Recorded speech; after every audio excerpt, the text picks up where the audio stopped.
Welcome back to the Lethal Library, where the drinks are strong, but the decisions of our killers are not. Dani, what do you got for us today?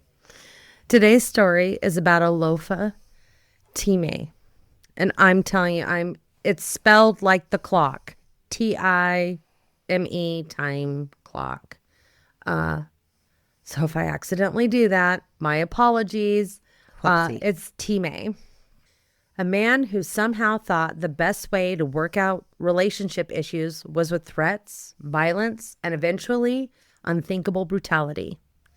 After marrying Theresa, there I go. After marrying Theresa Time, apologize, divorcing her 6 months later, and then reuniting for some reason we'll never understand, this love story took a nosedive straight into horror.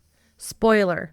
If your idea of resolving conflict includes a K-bar knife and a suicide note, you're not a romantic. You're just a walking felony. Yeah. Red flags were literally shooting across the sky like fireworks for that. So grab your drink and buckle up, because this story starts with a bad marriage and ends with multiple lives shattered, severed, and sentenced. Alofa and Theresa Time were married in March 2004. The couple had been together for about 4.5 years before they got married.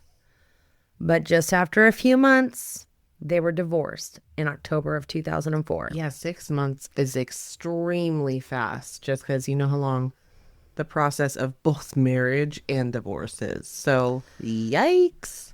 The couple ended up getting back together, but they did not remarry. And we've seen this. You know people that have done this. I do know people who have done this. My parents. On March 19th, 2006, Alofa Time was charged with misdemeanor domestic battery. He had thrown Theresa on the bed and tried to choke her. Just 5 days later, Theresa asked the judge to terminate the no contact order that prohibited Time from talking or meeting with Theresa. Quote, "We need to work things out, and that's hard to do with a no contact order," was written in a request to the judge. I just got to pop in here. I know you guys have heard us say it several times, but I don't think it can ever be said enough, especially if someone chokes you. This doesn't discount any other forms of domestic violence, whether it be physical or emotional. That's all still incredibly relevant, and please get out. But if someone is choking or attempting to strangle you, your odds of the next incident being your death are increased.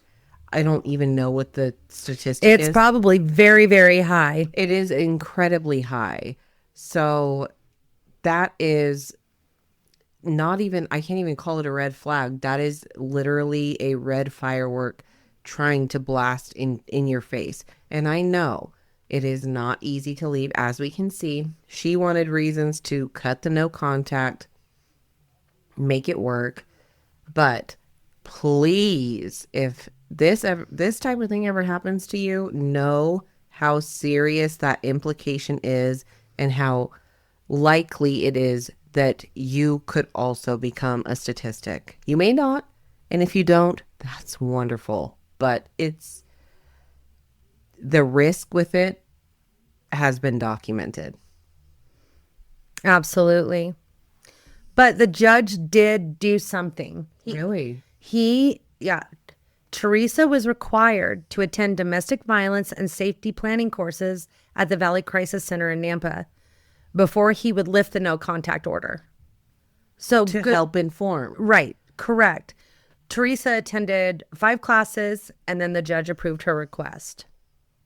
So it wasn't like, oh, never mind, she doesn't want it. He's like, no. He tried to do his due diligence. Yeah, he did do. I feel like, hey, you need to go take these classes. And that was good on him. But Time still has a court date for choking Theresa on July 25th of that year. Because the state will take it. So yeah, it's not the woman versus the man. Right. It's the state versus the man. It's not over. At 6:30 in the morning on June 15th, 2006, a Boise police officer was driving on Franklin Road to help another officer, Meridian, with an accident. The officer was driving about 6 to 8 car lengths behind T-May's 2001 Dodge Ram. As he got closer to T-May drove across the center lane and straight into the path of a Nissan Sentra. What? The two vehicles collided. Oh, a big truck versus a Nissan Sentra? Yeah. Not good. The Nissan was smashed and the truck had flipped over, but had landed back on its wheels. It was a stunt truck. Like flipped over all the way. The officer ran over to the Nissan to find 36-year-old Samantha Murphy and her 4-year-old daughter, Jaylyn, dead. Oh, fuck. Samantha's 8-year-old daughter, Sydney, was alive and crying for help in the back seat of the crumpled car. A witness to the accident came over, and the officer asked them to help Sydney while he checked on the other vehicle involved in the accident. The officer approached the truck and seen the occupant was conscious, which you don't when you're seeing that kind of a traumatic accident. You don't assume, like... No. No. The officer noticed several broken beer bottles littered the scene. That have been tossed around because it was Tossed had around. a little flip. He asked T-May to get out of the truck. T-May was very excited and started talking about how he killed his girlfriend and that there was a severed head in his truck. Oh my God, I'm remembering this now. I remember this now. The officer thought T-May was delusional because of the accident. Fair? Yeah, because obviously you would never, you'd be like, okay. Excuse me, what? Concussed. Sure. Yep. Super concussed. T-May, who had blood on his shirt and hands, pled for the officer on the scene to shoot him because he had just murdered his wife. Which would cause confusion because you're like, what, did you see your wife and you crashed into her? Like, is that, when you're first coming onto a scene, you don't know what the hell's going on. I'd be like, excuse me, slow down. I imagine that a lot of that was like, what is going on? The fuck are you talking about? Oh my God. Another officer arrived on the scene and followed a trail of blood left on the road. At the end of the trail, approximately 30 feet from the truck, was a severed head on the side of the road. And to find that and it be true, that would even be so hard for me to even, like, I'm trying to put myself, I'd be like, and now we're finding, no way.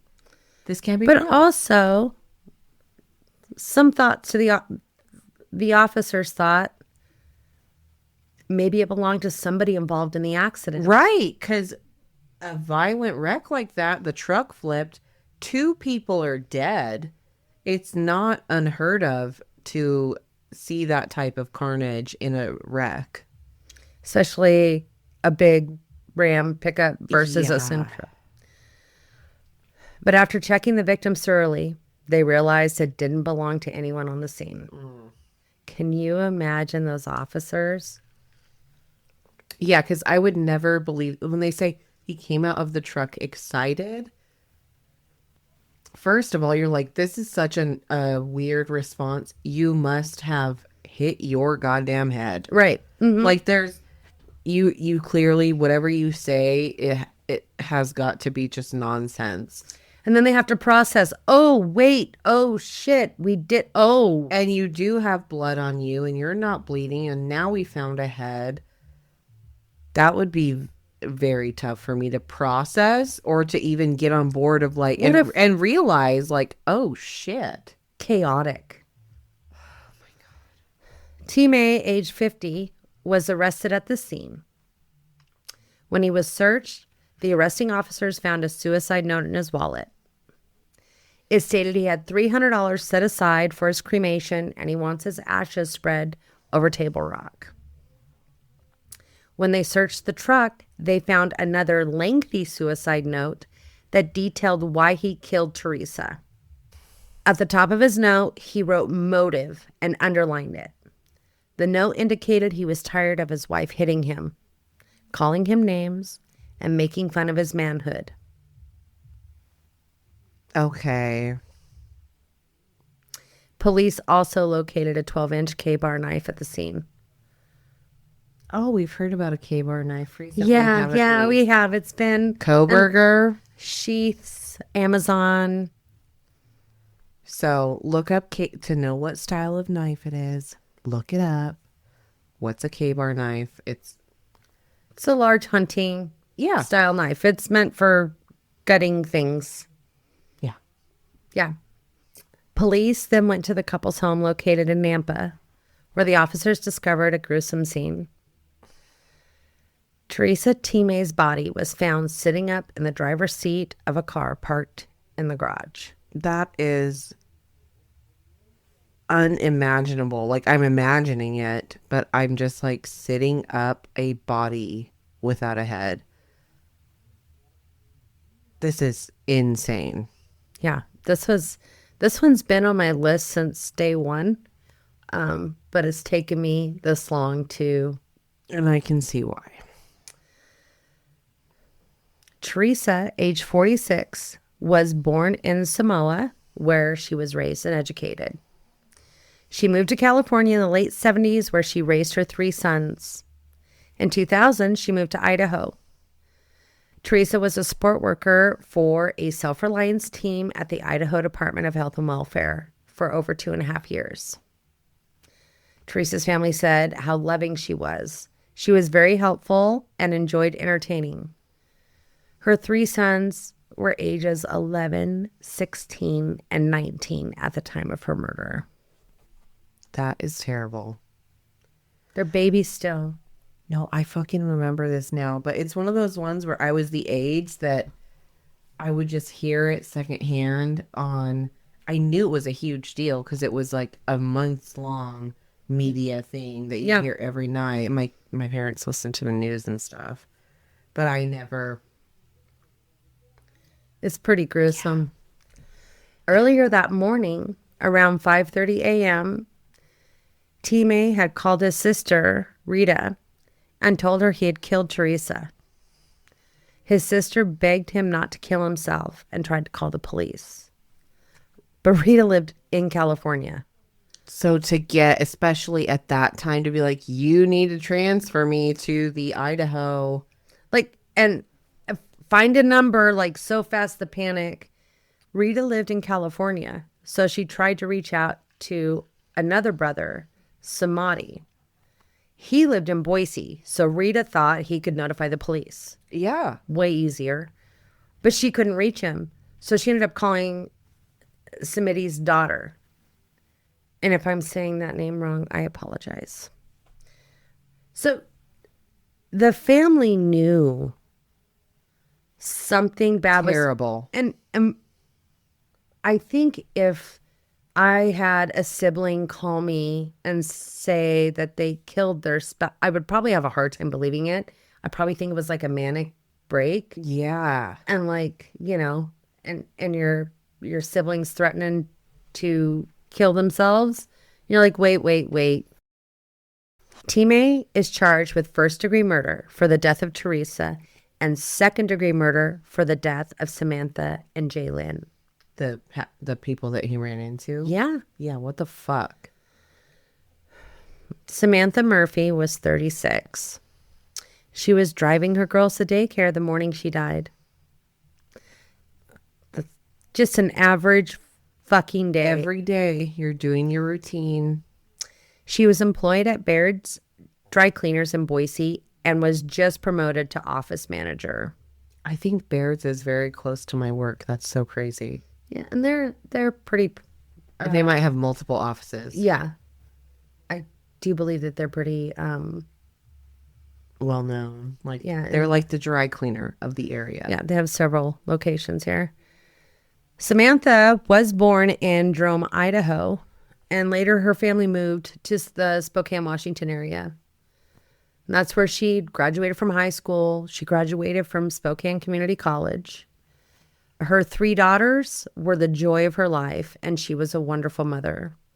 She had just recently relocated back to the Boise area about a year before with her 2 youngest girls, Sydney, age 8, and Jalen, age 4.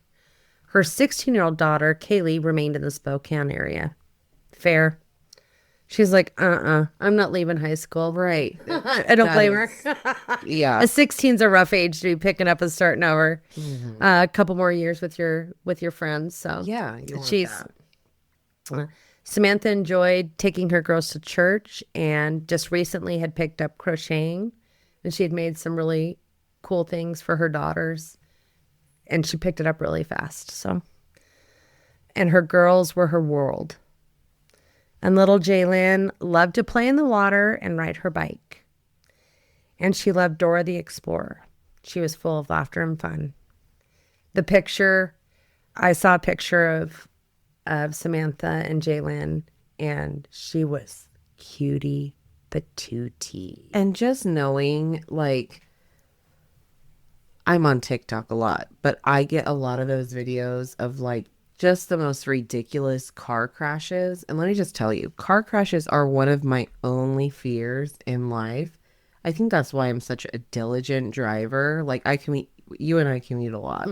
And so we see, and I think that when you've done it for so many years, you know to look out for someone's going to pull a bullshit move here. Like, you know what to look for.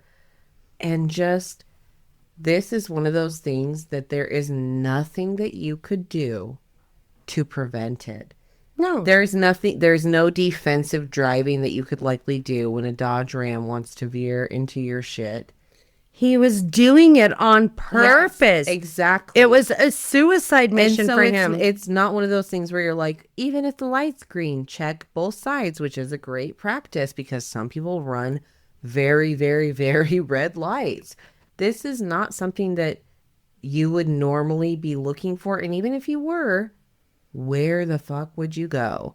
So that's what pisses me off about this is just, as we said, someone just doing their regular. And in 2007, Franklin Road looked a lot different than it does now.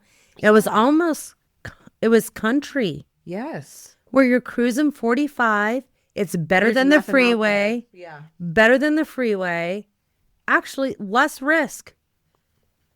You think? You would think. Unless you've got a fucking psycho with his wife's head, ex-wife, whatever you fucking want to call it, in the trunk on a weird suicide mission where not only you can't just kill yourself, you got to kill other people about it. I don't understand that. I think a lot of people have a depression or whatever, but why would you ever hurt someone else? Why? It just baffles me. A little FYI, T. May had been charged in California 10 years previous for abusing a spouse in California. Some of these men, y'all, don't like women at all. They just don't like women. So in June, T. May pled not guilty for the murder of Theresa. And prosecutors said, okay, we're going to seek the death penalty. Yeah, you want to do that? Yeah, let's go. And how brazen is that? Yeah, You've essentially admitted it. What the fuck? Yeah, but I do think that if I was a defendant, I would admit, even though I knew I was just You always do that. It's just a natural, like, compulsory. Let's go not guilty and let me figure out my life first. Yeah. In August, the autopsy report for Theresa came back. T. May had strangled her before she was beheaded. Can you? Yeah. Yeah, you don't want that to happen when you're alive, but once again, someone chokes you. It's a very personal thing. Absolutely. And so that's why it's a statistic. It is not a myth. It's not a fantasy. Statistically, run. Get out. Please find a way out. Theresa also had stab wounds to her chest, but no other wounds to her body. I really feel like, and there's going to be a little bit more later in the story, I really feel like she came home and she she opened her car door and because there's no defense wounds. Yeah. There was no other wounds. He just stabbed her. That's fucking terrible, dude. I'm not saying it's relevant at any point. It's not or like they were- justifiable. Right. It's not like they were But- fighting and this happened. No, yeah. Fucking awful. In December of 2006, T-May pled guilty to first-degree murder to avoid the death penalty. Oh. Which is good. Which, if you wrote it, here's my thing. Oh, here we go. I'm passionate about this. You wrote a suicide note. You were supposedly going to kill yourself and killed 2 innocent people that have nothing to do with you and left another child motherless, but you don't want the death penalty. To me, it just doesn't compute. You want it to die so fucking bad. We know that prison isn't a cakewalk. It is not fun. I would not like prison. So what's the problem with the death penalty? Me, personally, I would never do any of this. But I try to put myself and say to myself, what would lead me there? Why would I do it? What would be my mindset? And if it was me, why, if I was willing to kill myself, wrote 2 notes, I would be welcoming it. You're ready to go. Let's go. Then let's go. Give me some sheets, bro. Yeah. Is that too harsh? I'm sorry. Let's get that firing squad set up. Find the fucking drugs, which we know Idaho took years and years to produce. Maybe They had to find the black dogs. somehow you find a will to live in prison, which is so weird to me. I don't think that's where I'd find my will to live of anywhere. But now we're willing to give up certain things because we want to live in prison. It will never make sense to me. I know that was a tangent, but I can't logically make the dots connect. And I would just like to say thank you, Harry, for fucking up our recording. That's my dog. If you heard a small little dog, no, you didn't. No, you didn't. We'll see. All right. In 2007, Ada County prosecutors and T-May's defense team work on a plea agreement for the murders of Samantha and Jaylyn.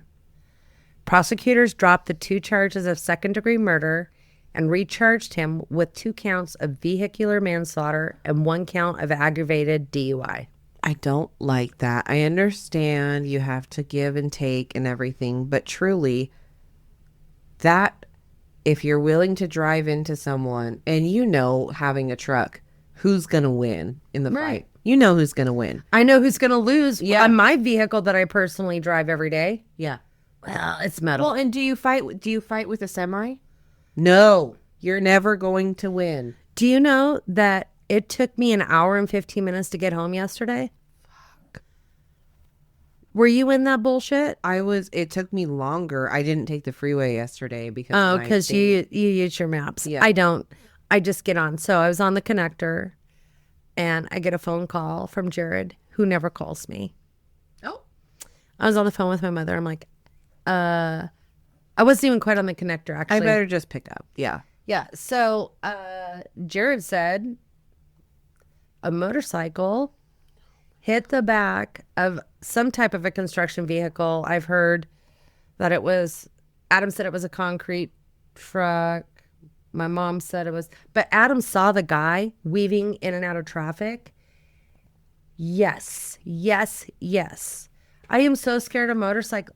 And I was just saying yesterday morning before the accident, I had 3 different motorcycles weaving in and out on the freeway. And I'm like, you are going to die. You're going to hurt yourself. And I'm very conscious and very aware. But I can't be when you're weaving in and out of me. If you're at 70 going miles- 100 and everyone else is going 30 and you're passing people at that, people don't have time to accurately judge a lane change. No. So if you're, Anyways, it's oh just, my God. but that was back to the big versus small. Like, You're unfortunately, not going to win. the guy lived. Thank God, because usually you don't.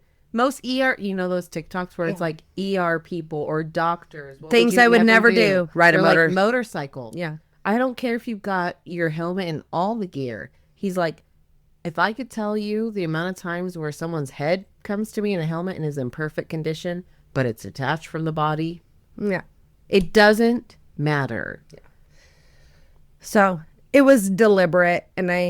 But I also, there's going to be some more in this story while they're just like, let's get this done.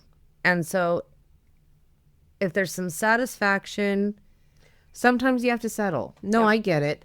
And I understand why this happens. It's just, it's not fair. I feel like words matter and what you're charged for matters. And this was not vehicular manslaughter. I cannot wait for you to hear what the judge has to say. Oh, Judge, tell me. So during an arraignment hearing for the new charges, prosecutors said that Time was under the influence of phentermine when he slammed his pickup into Samantha and her kids.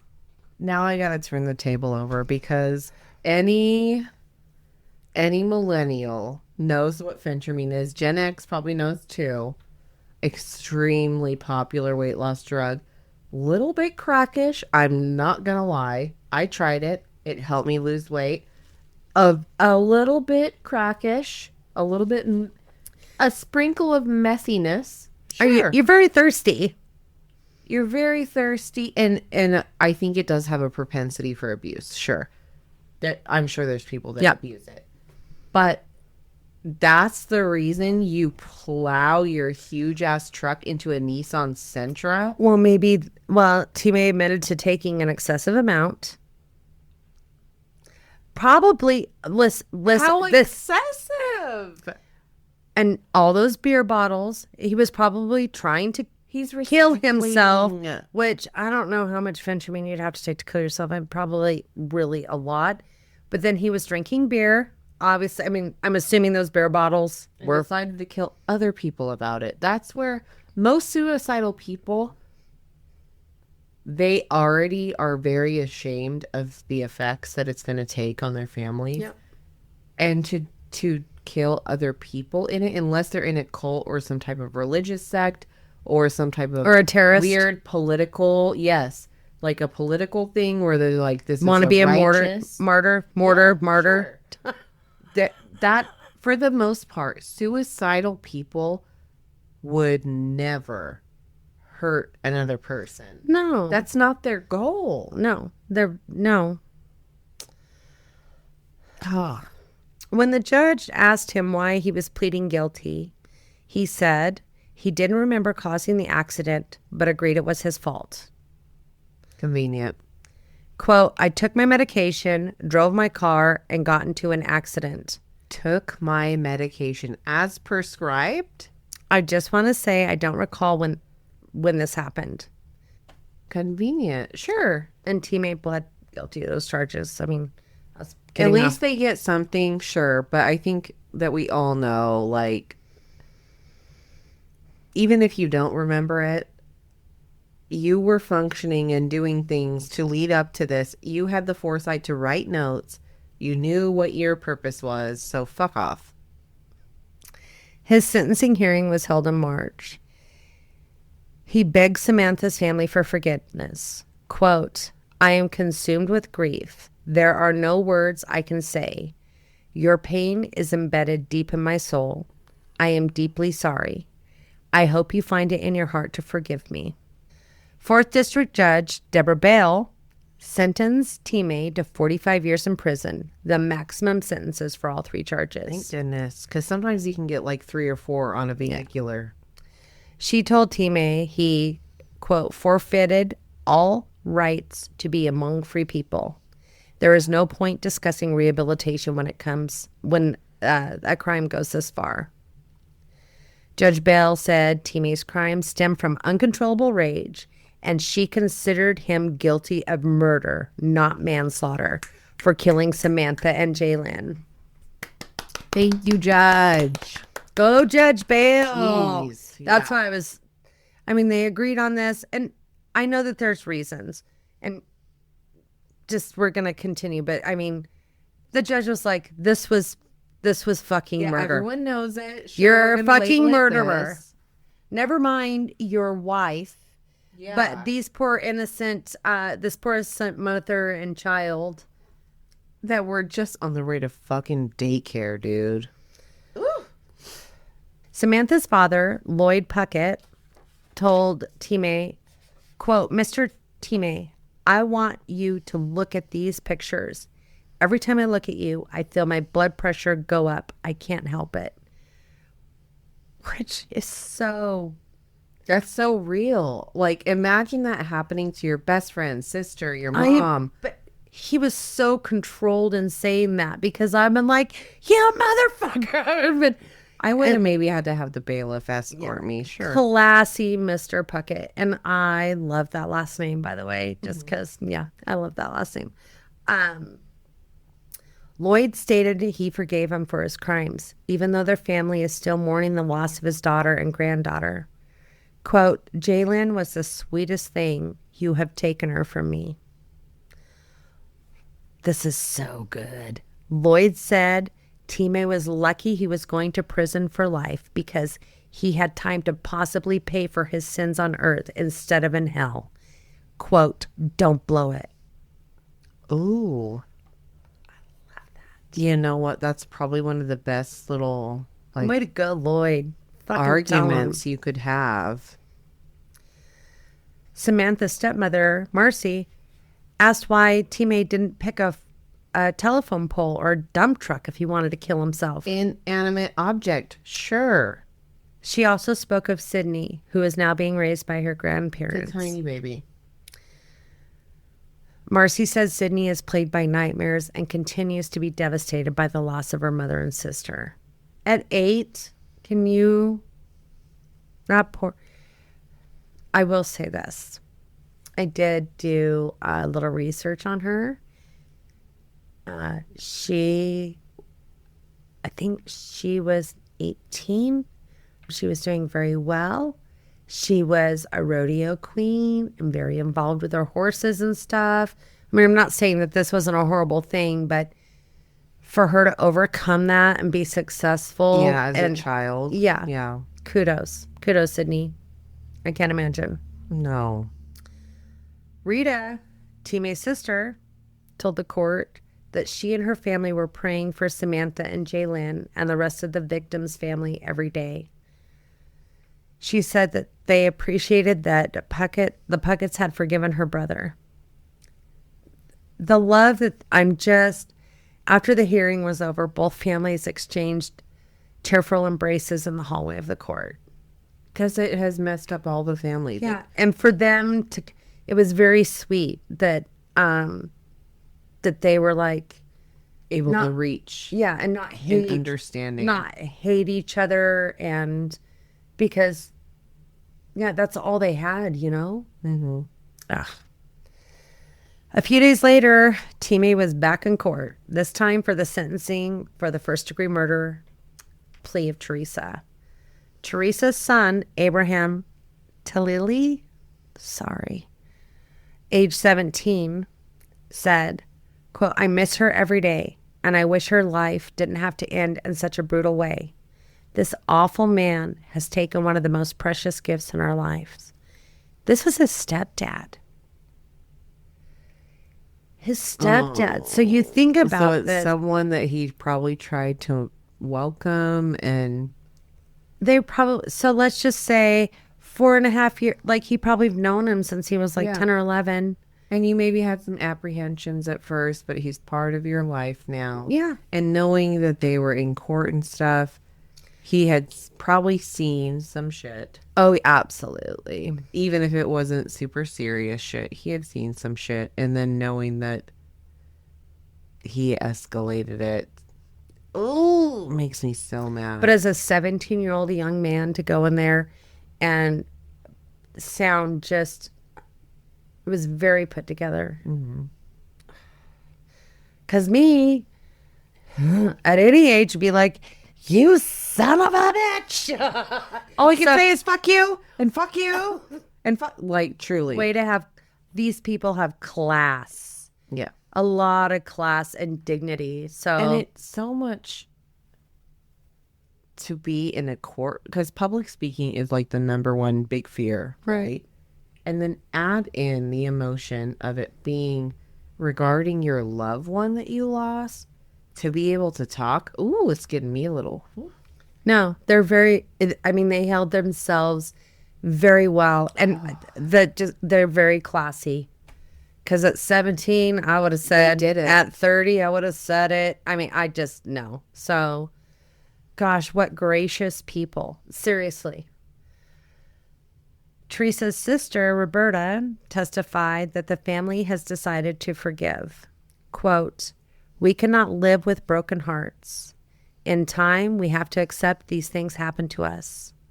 And with tears falling down her face, she stated, quote, "I want him to tell us why. Why did you do this to my sister?" Fair. 100%, because Completely unnecessary. what could lead you, especially knowing how completely ridiculous it ended. You fucking choked her, first of all. So if he was trying to get out of court, murder is not the way to do that. Because he still had that court And date. then to decapitate someone. You know, they always say like stabbing is a more personal thing than like a shooting or anything. Strangling. I feel bad even talking about it, but like decapitating someone And then putting her head in his truck. and just tossing it in there and writing some notes. Listen, I don't know how much phentermine. Even if let's go Walter White Our blue meth meth. heads don't do this shit. Yeah. The meth They don't don't. do this.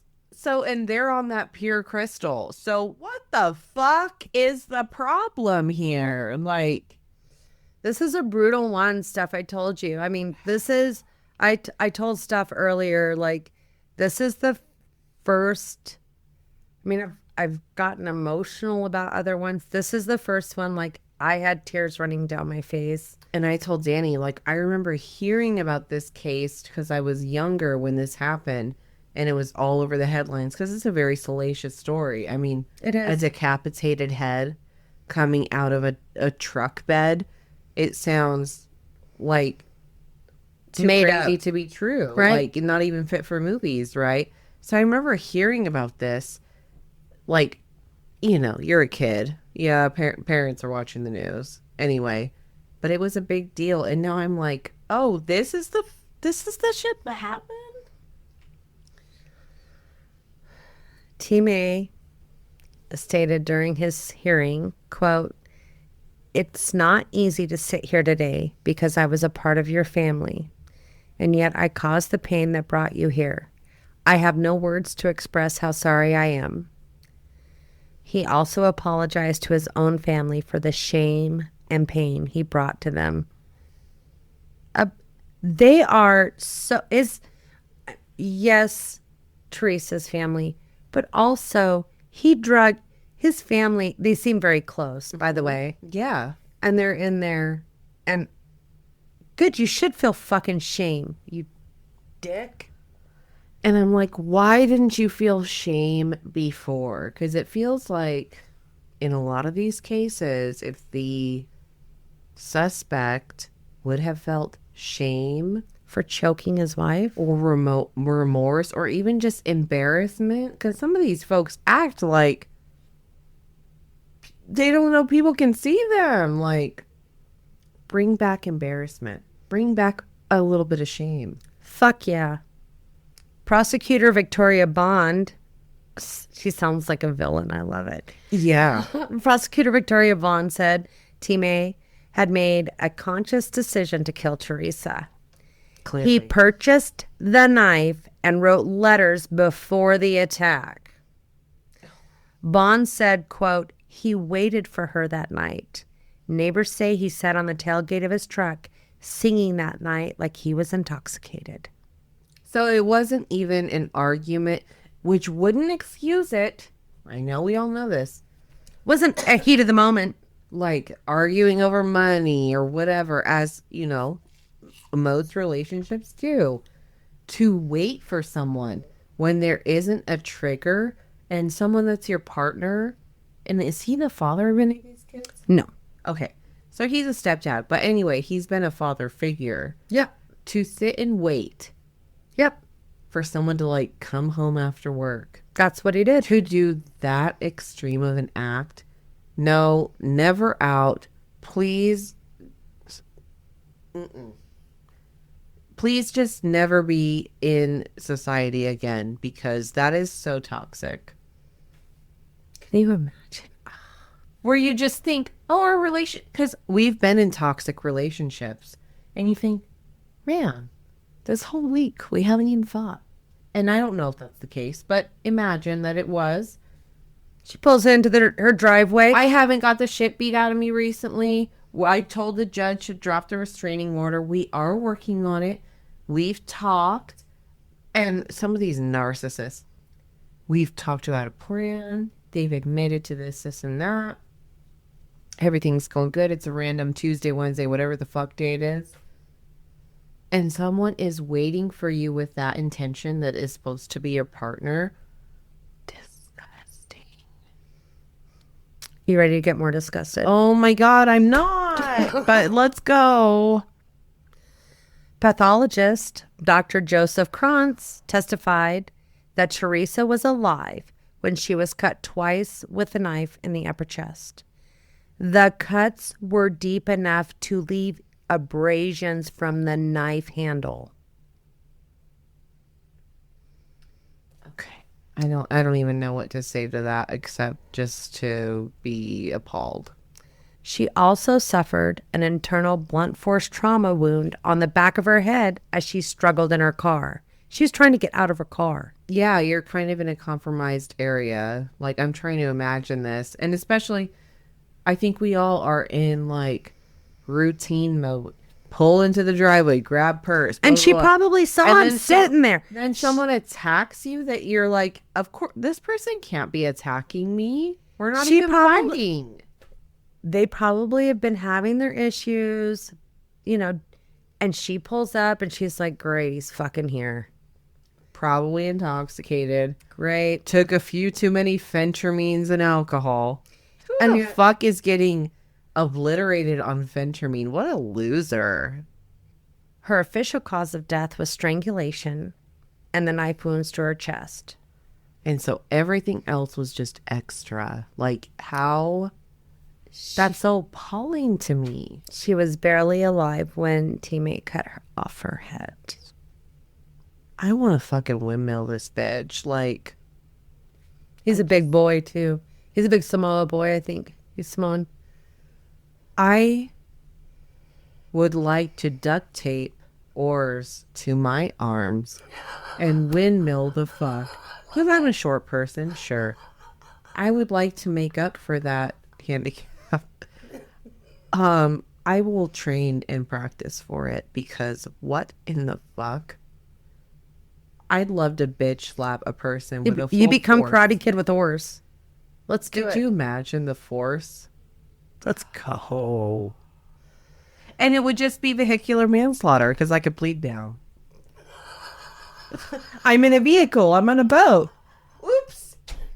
Oh, these fucking bitches. Oh, I had to giggle because it's so fucking heavy. This is so heavy. But fuck. Don't you think this is like the heaviest episode that we've done? It's one of, yes. And it's so personal. And I think that it's because we know people who have been affected as well, where we're like, oh, yes. Domestic violence. This is why this shit happens, is because of these fucking broken men. Like, it is not all men, 100%. I will say it 100 times. But you got to be a special type of fucked up man to do this. And this is, it's not even that rare, is a thing.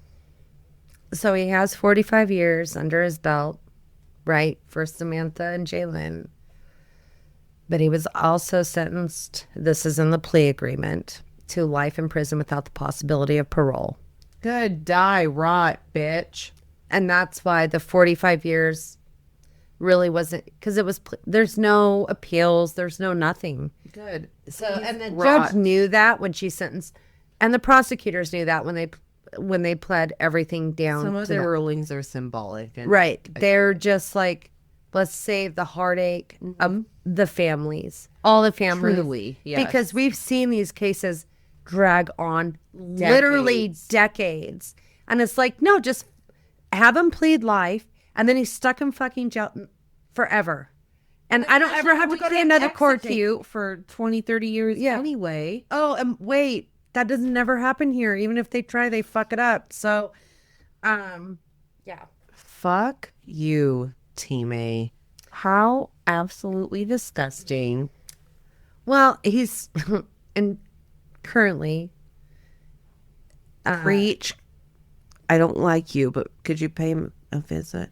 Do you have any janitor duties in this area? I don't know. Got any razors on you?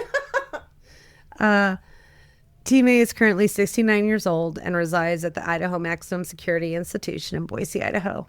Oh. And that, folks, was the tragic, twisted tale of Alofa Time, the man who turned getting back with your ex into a multi-felony disaster. Honestly, if murder was his love language, we'd rather stick to texting red flags and sipping vodka. 100% agree. And I'm curious to know, especially since I was younger in this, or just, I mean, not paying attention to news media sources or updates. Like, no one had a smartphone that was giving them local updates. But I remember hearing, because I mean, it's such a salacious title of a severed head came out of the truck on a non-related offense of someone. Like, they didn't get pulled over because they were on a high-speed chase for murder. They got pulled over because they were part of a wreck, and their murder happened to get exposed in this. So I remember this, but I was so young and not in tune to this thing. I'm curious, people around our area, you have to remember this case.